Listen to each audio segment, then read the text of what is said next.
आज से पहले मैंने कभी किसी के साथ वह सब नहीं किया था, लेकिन मेरी यह इच्छा मेरी भाभी ने पूरी की थी। मैं कभी किसी के शादी में नहीं गया था। उस दिन मैं पहली बार अपनी भाभी के साथ उसके भाई के शादी में गया था।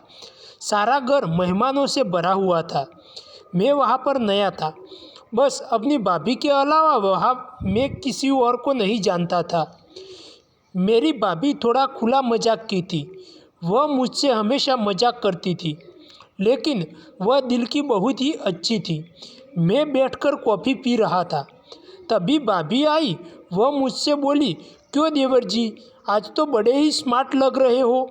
मैंने कहा, क्या भाभी आप भी।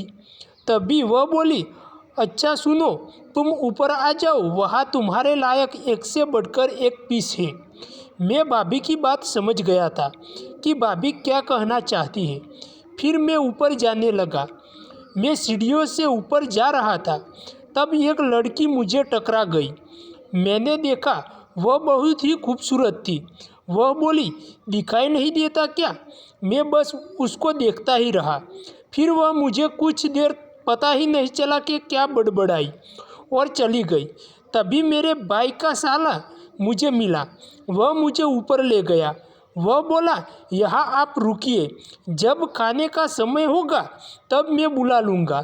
भाई लोग, मैं जहाँ बैठा था उसके सामने ठीक सोफे पर वह लड़की बैठी थी जो मुझे सीढ़ियों पर टकराई थी। मैं मुस्कुराते हुए उसकी तरफ देखने लगा। वह लड़की मुझे देखकर अपना मुंह घुमा रही थी। भाई लोग, उसके अंदर बहुत ही घमंड भरा हुआ था। तब मेरी भाभी आई। वह मुझे उस लड़की को ताड़ती हुए देख ली। भाभी बोली, अच्छा, तो कुआं खोदकर पानी निकालने की प्लानिंग चल रही है। मैंने कहा, हाँ भाभी, मगर लगता नहीं कि प्लान कामयाब होगा। भाभी बोली, तुम फिक्र मत करो, मैं तुम्हारा काम और भी आसान कर दूंगा। लेकिन चलो अभी खाना खा लो। मैंने कहा, भाभी, तुम्हें तो पता है मुझे सबके सामने खाना खाने में शर्म आती है। भाभी बोली, अच्छा चलो, तुम जाकर सामने वाले कमरे में बैठो, मैं अभी तुम्हारा खाना वहीं भिजवा देती हूँ। मैं सामने वाले कमरे में जाकर बैठ गया। कमरे में मेरे अलावा कोई नहीं था। मैंने सोचा, जब तक खाना नहीं आता तब तक कुछ देर सो जाता हूँ। मैं जैसे ही लेट रहा था, तभी एक लड़की खाना लेकर आई और बोली, यह लो जीजू, खाना खा लो। फिर वह जाने लगी। मैंने कहा, एक मिनट रुको, तुम कौन हो। वह बोली, मैं तुम्हारे भैया की साली हूँ, रीना। मैंने कहा, लेकिन भैया की शादी में तुमको कहीं देखा नहीं। तब वह बोली, उस समय मैं अपने हॉस्टल में थी और मेरे एग्ज़ाम चल रहे थे।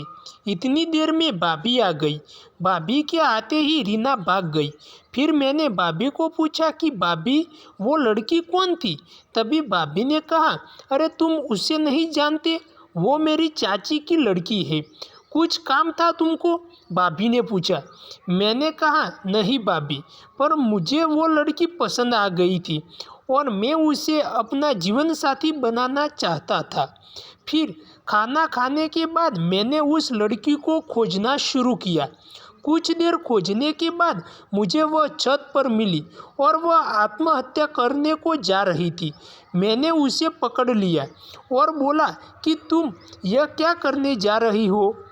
तुम्हारी यह सब करने से तुम्हारे माता पिता पर क्या बीतेगी।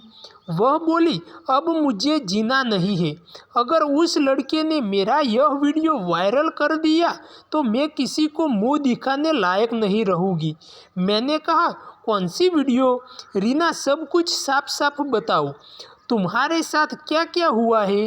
रीना बोली, यह उस समय की बात है जब मैं हॉस्टल में थी। मेरे क्लास का एक लड़का जो चुपके से मेरे नहाते हुए वीडियो बना लिया था और अभी कुछ देर पहले ही उसने मुझे फ़ोन करके कहा है कि अगर मैंने उसे 20,000 रुपये नहीं दिया तो वह उस वीडियो को वायरल कर देगा।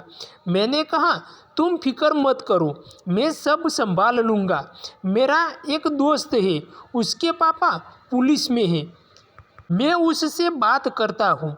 फिर मैं अगले ही दिन उसको जेल में बंद करवा लिया।